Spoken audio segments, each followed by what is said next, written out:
Today on this video, I'm going to talk about 3 killers of wealth in men. I repeat, these are 3 killers of wealth in men. Let's get on the business. This is Good Joseph. As always, make sure that you hit that like button. Make sure that you subscribe. Why? Because I upload this kind of videos each and every day, and it will help you not to miss any. And leave a comment on the comment section, either complimenting and of course leaving a question that you'd like me to address. Let's get on the business. The first killer of wealth in men, guess what it is?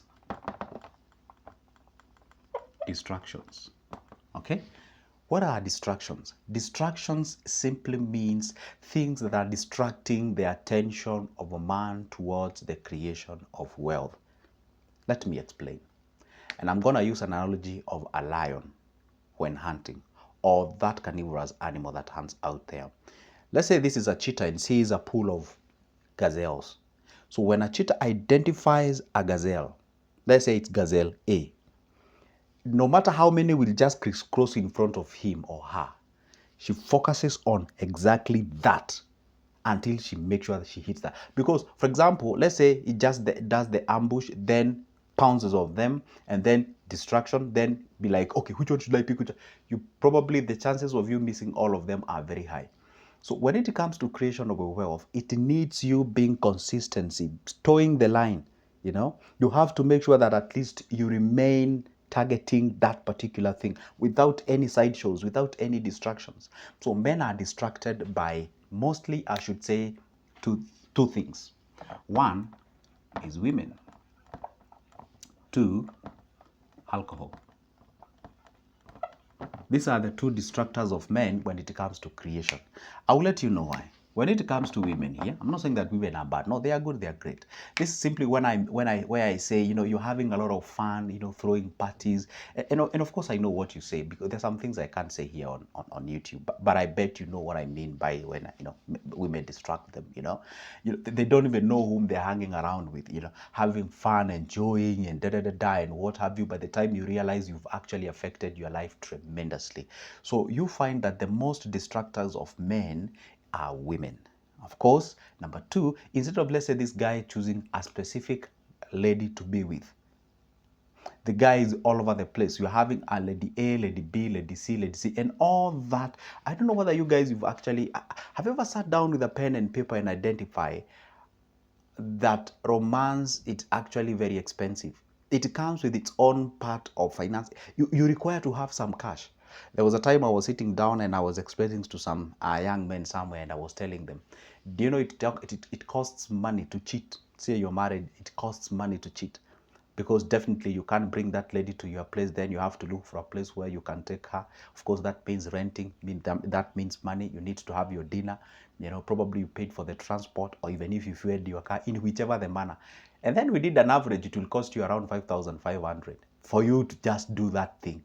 And then 5,500 is gone. Let's say you have like 3 ladies that you do so with in 1 week. That is close to 20,000. You're having that fun. That money gone. That money could have actually been invested somewhere.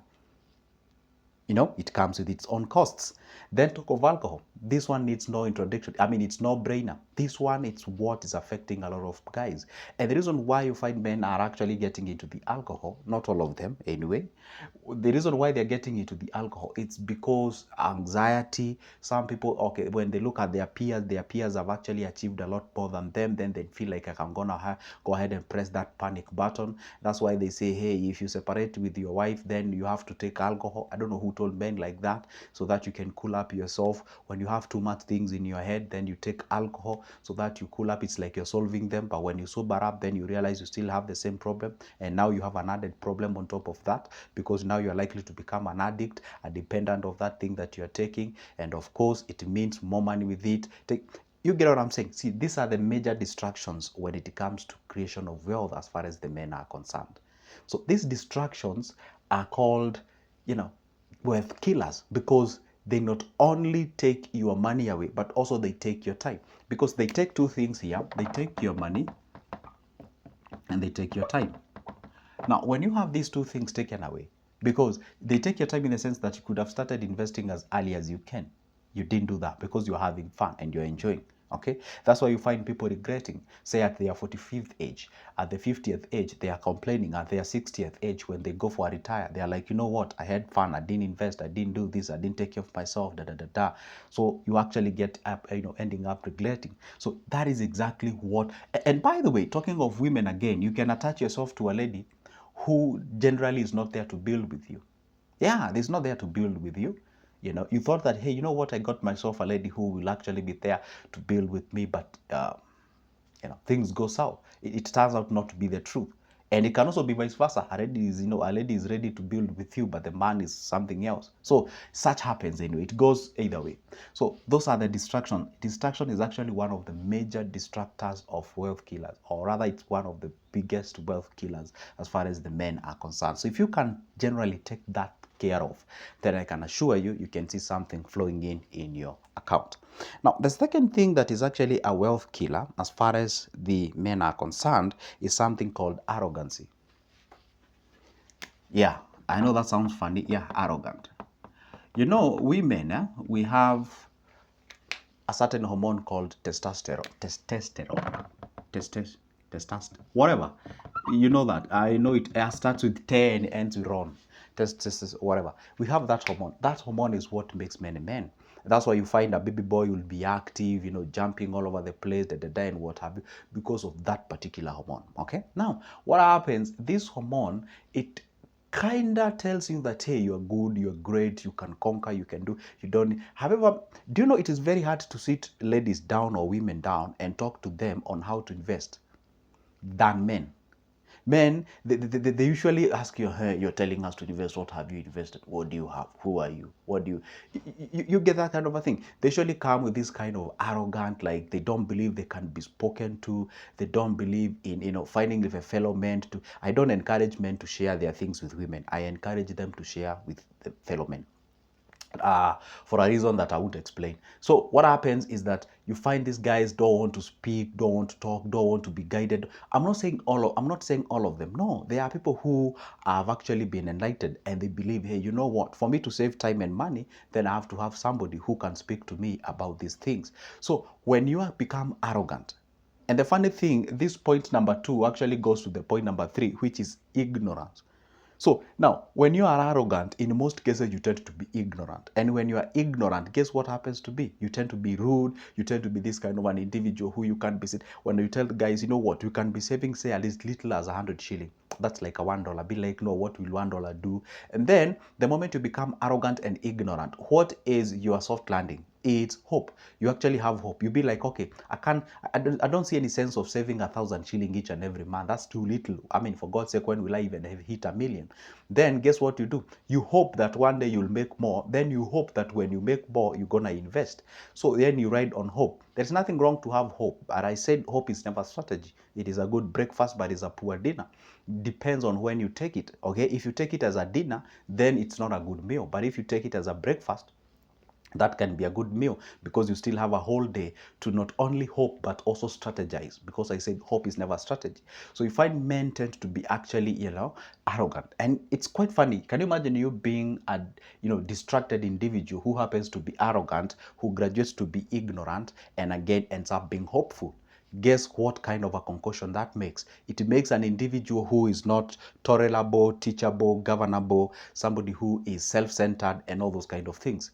I've ever tried to meet some guys who are really into the alcohol in uncontrolled alcohol intake, and I'm telling you, these are the hardest people to take. First of all, they are very loud when you're speaking to them, and we're talking about, what we call very private things. Number two, it's all about, what do you have for you to tell me? Sure, I agree. You must have some elements of what you're talking about for me to borrow what you're saying, because there's no way you can speak, about water and you're drinking wine. It has to be tainted. It depends on whom you listen, by the way. It matters a lot. But at the same time, you find this person is not asking you to know what you have so that they can listen. They're just trying to bash you and show you, like, you know what, you're not worthy talking to me.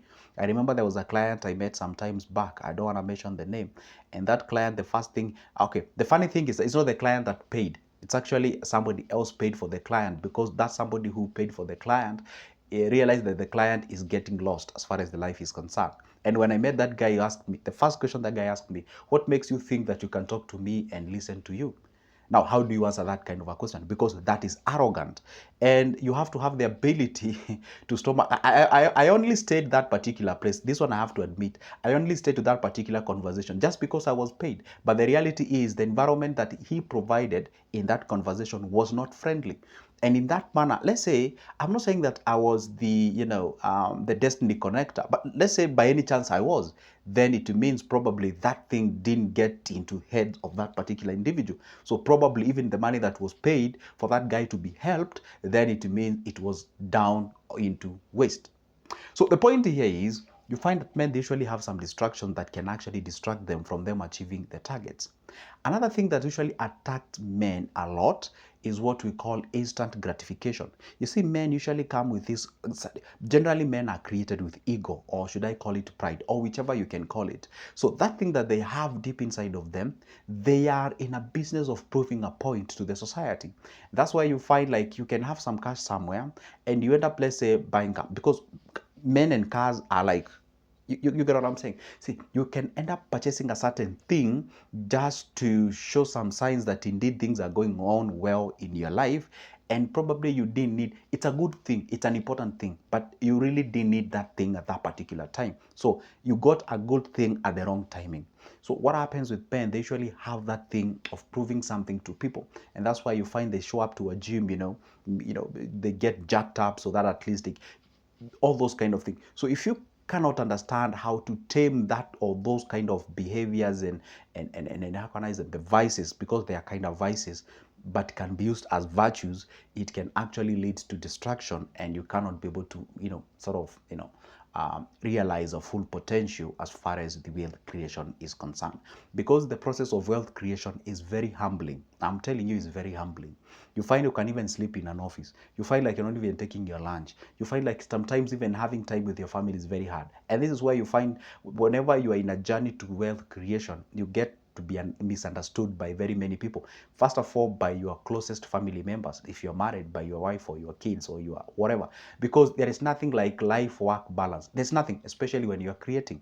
This is where you either give one, you either give your family or you give your job. It all depends. And you find sometimes men, it depends on the decision that you make. Either way, it will have repercussions. If you decide to go the family way, then it means the dream that you're creating can have a very hard time to actually achieve it. When you choose the dream and the whatever, then it means you sacrifice the family. But the thing is, this process of wealth creation, it's so, first of all, it's not entertaining, by the way. Let me just be sincere. It is very boring.